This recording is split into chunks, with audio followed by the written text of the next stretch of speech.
Yana, dark fantasy artist and illustrator of stuff like this.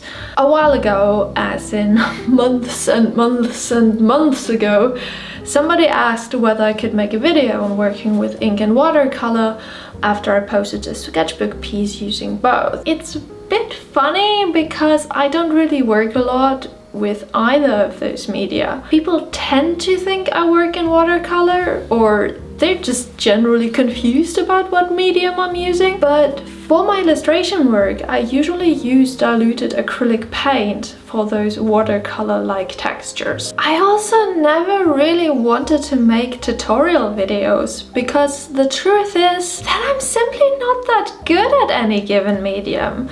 If somebody wants to learn how to become a master watercolorist or acrylic painter, I'm not the person to turn to. There's no art medium or skill that I feel I've really mastered. I just dabble a lot. I know a lot of art making tools and I know how and when to use them in the way that serves me personally best. I'm not the best painter or the best draftsperson, but I know how to get results. It's why I'm a good illustrator, but will probably never be as good a fine artist. I'm good at getting that final artwork print file, not at creating the perfect original painting. Anyhow, that's why this isn't a tutorial on how to work in watercolor or ink or whatever. I'll only be talking about the differences between those media and the different ways I personally use them. First up, ink alone is a wide field. They come in all different colors and qualities, and they all have different uses. I want to focus on the kind that I use most, which doesn't say a lot. My drawing teacher recommended sepia ink to me in art school, and I pretty much stopped using it when I graduated. I've only just picked it up again because I'm trying to use up all my old art supplies. Sepia ink is traditionally made from, well, sepia officinalis, that's cuttlefish. Absolutely not vegan. It's a very stable, light, fast and durable ink and has been used throughout history in writing and drawing. However, I'm using an India ink that just looks like sepia and uses acrylic pigments and a shellac solution as a binding agent. Shellac is made from secretions of certain lice, so still not vegan.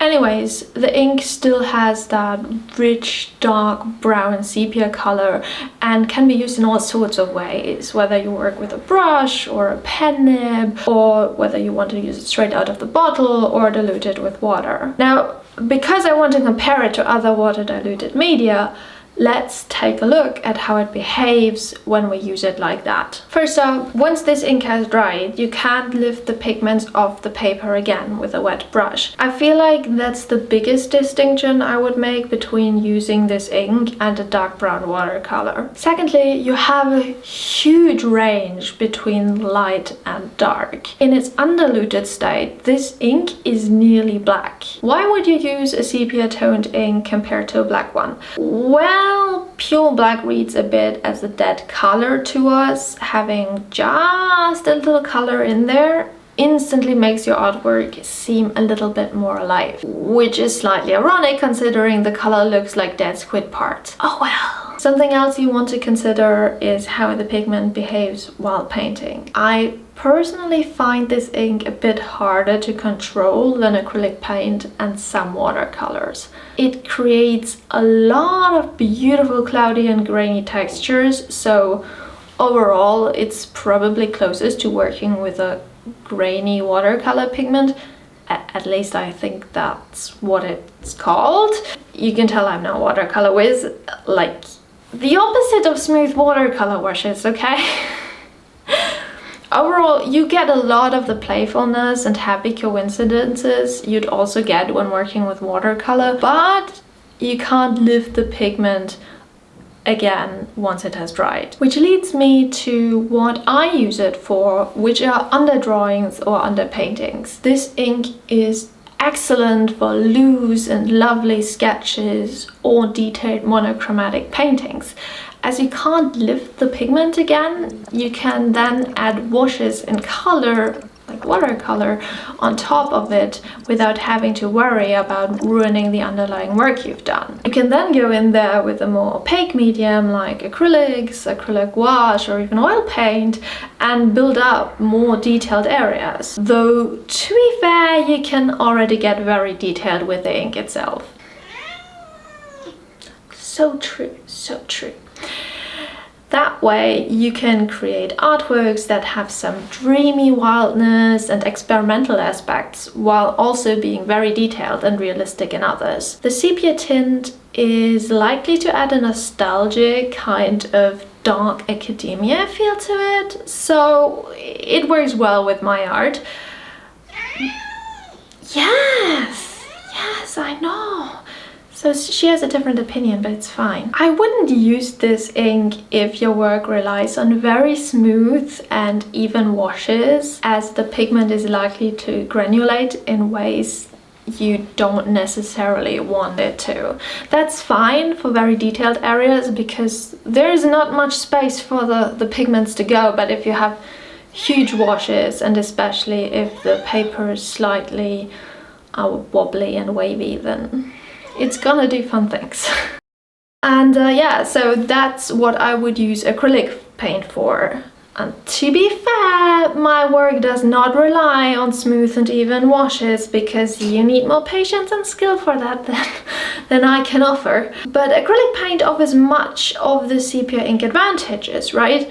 The pigment can't be lifted again once dried, and you can get dark areas really fast with opaque paint. It's very tame when you look at the special effects like granulation and cloudy textures and all that. You can achieve a lot of textures with it, but acrylics aren't just going to run off and do their own things. Layering water diluted acrylics is a very controlled way of working. I work with black paint because it tends to be the easiest way to see if I get my tonal values right, and the base color simply doesn't matter much if I add color digitally anyways. You can of course layer traditional paint on top of a black and white acrylic painting as well, though it will be tricky to get rid of the slight dead grayish feeling of the work. In my experience, watercolor gets muted a lot by the underpainting. Of course, you can also make that work for you. After all, it might be perfect for creating a gothic look. Something to keep in mind though is that with acrylic paint you might end up having issues with working on top of it with other media as soon as you start using really opaque layers. Because acrylics are plastic. If you want to work on top of it with colored pencils or charcoal like I do, the paper needs to remain open enough for that. Okay, last but not least, watercolor. I love watercolor.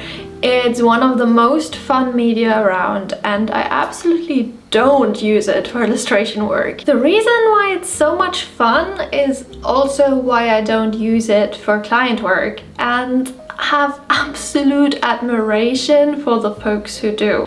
It's difficult to control. It's difficult to work on top of it with transparent layers of wet media because the pigment lifts again. That's cool, and there are techniques making great use of that quality, but it doesn't work when your process is like mine and you put down the values first before adding any color. Watercolor requires you to add color pretty much from the start, and unless I work with a reference, that's a no for me. That's just not how I like to work. No offense, watercolors, that's a me problem. I do love watercolors for layering colors on top of my ink and acrylic underpaintings, and for creating textures to scan and then use in my digital art. And for playing around in my sketchbook, of course. It's secretly my favorite medium. It simply doesn't pay my bills. Anyhow, I hope this weirdly nerdy and specific video has been a tiny bit helpful. As always, feel free to let me know if you have a question or a topic you'd like me to cover. I might get to it several months from now. the schedule is full. Oh my god. Hey, thank you all for watching. You have seen some snippets from several studies that I've done just for this video, and I have recorded them in full length, and I'm going to edit them a little bit and upload them on this channel. So if you're interested in that, keep an eye open, because that's coming. They're long and there's not a whole lot going on, but hey, maybe somebody wants to see. Never mind. Yeah, thank you all for watching. Have a great day. Bye.